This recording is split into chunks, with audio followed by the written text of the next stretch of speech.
apa yang terjadi kalau hilirisasi, biji nikel diolah jadi nickel pig iron, jadi ferronikel, ekspor.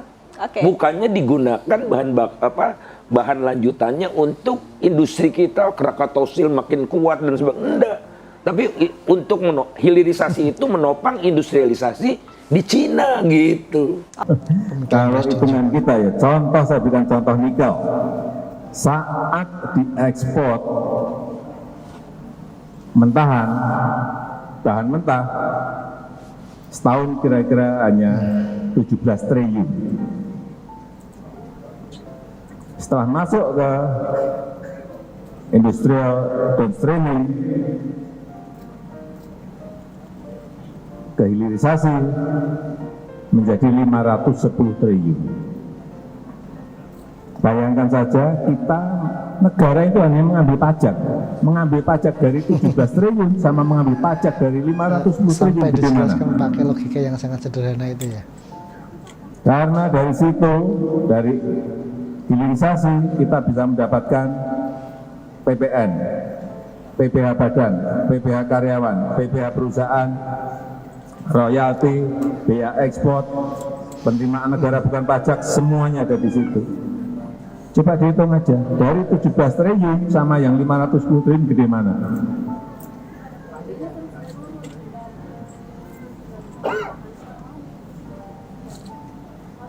Ya logikanya tidak seperti itu. Logikanya tadi sudah diberikan angka itu. Logikanya gimana? Sih? Artinya Pak, kontribusi terhadap PDB ekonomi pasti lebih gede dong. Logikanya gimana?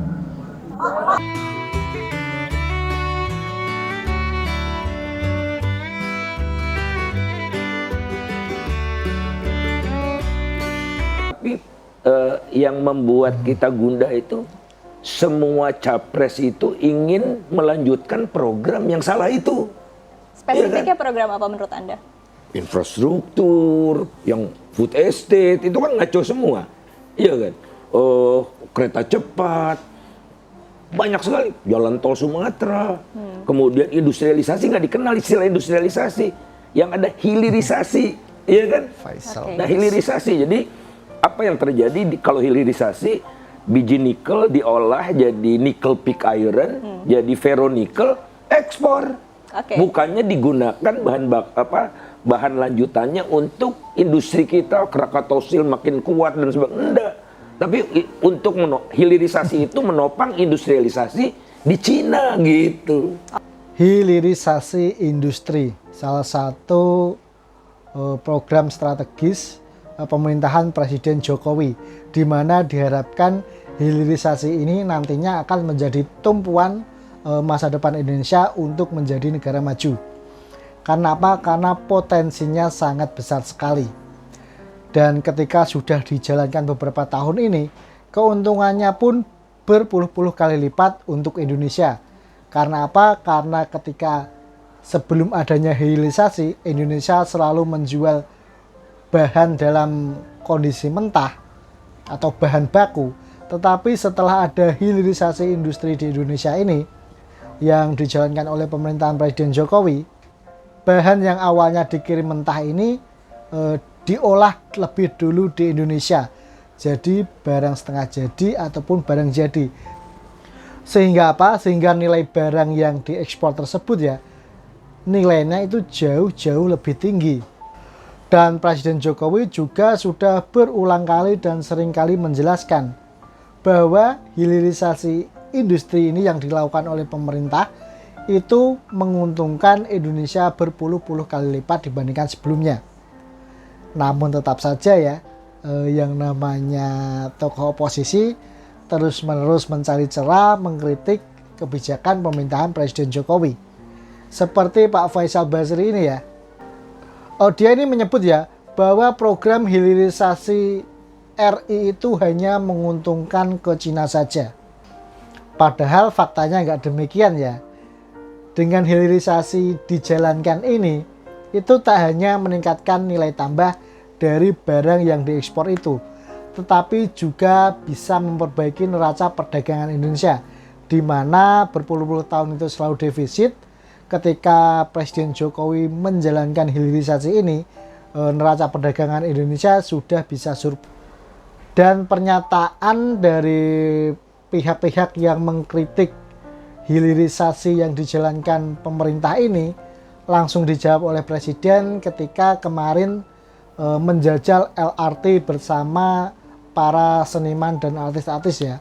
Dan berikut ini video jawaban menohok Presiden Jokowi untuk Faisal Basri CS yang mengkritisi program hilirisasi. Iya, nggak apa-apa.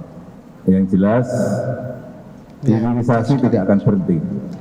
Hilirisasi setelah tidak boleh berhenti ya. nikel, Karena sudah stop, terlihat jelas kemudian nyata masuk ke manfaatnya di tembaga, depan mata. ke koper. Nanti masuk lagi ke boksit dan seterusnya. Untungnya Karena memang berpuluh-puluh kali lipat dari sebelumnya. siapapun, negara manapun, organisasi internasional apapun, saya kira nggak bisa menghentikan keinginan kita untuk industrialisasi, untuk hilirisasi. Dari ekspor bahan mentah ke barang setengah jadi atau barang jadi. Karena kita ingin nilai tambah ada di dalam negeri. Nilai tambah ada di dalam negeri.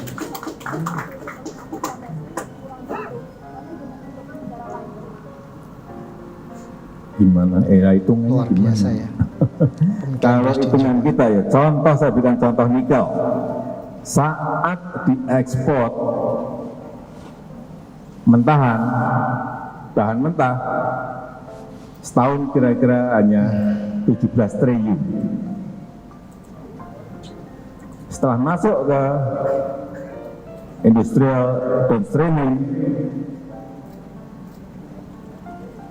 ke hilirisasi menjadi 510 triliun.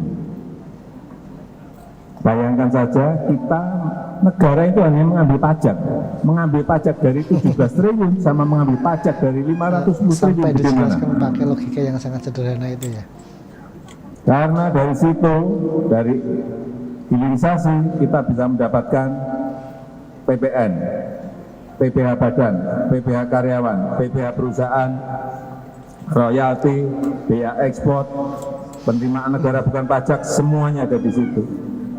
Coba dihitung aja, dari 17 triliun sama yang 510 triliun gede mana?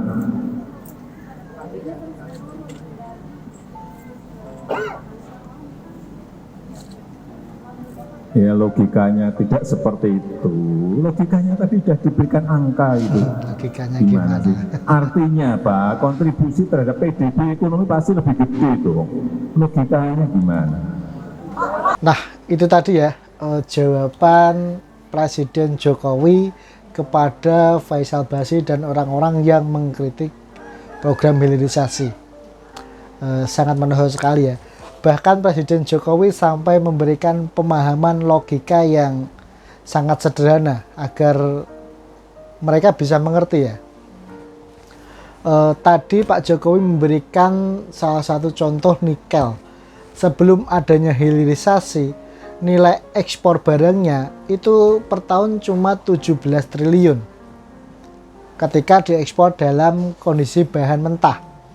Tetapi setelah ada hilirisasi industri di Indonesia, nilai barang yang diekspor itu melompat sangat jauh berpuluh-puluh kali lipat menjadi 510 triliun. Dari contoh sederhana yang ditunjukkan oleh Presiden Jokowi ini saja kita bisa melihat ya, hilirisasi industri ini sangat-sangat menguntungkan Indonesia. Tak heran kenapa Presiden tadi saat menjelaskan juga begitu kekeh, apapun yang terjadi yang namanya hilirisasi industri ini harus jalan terus.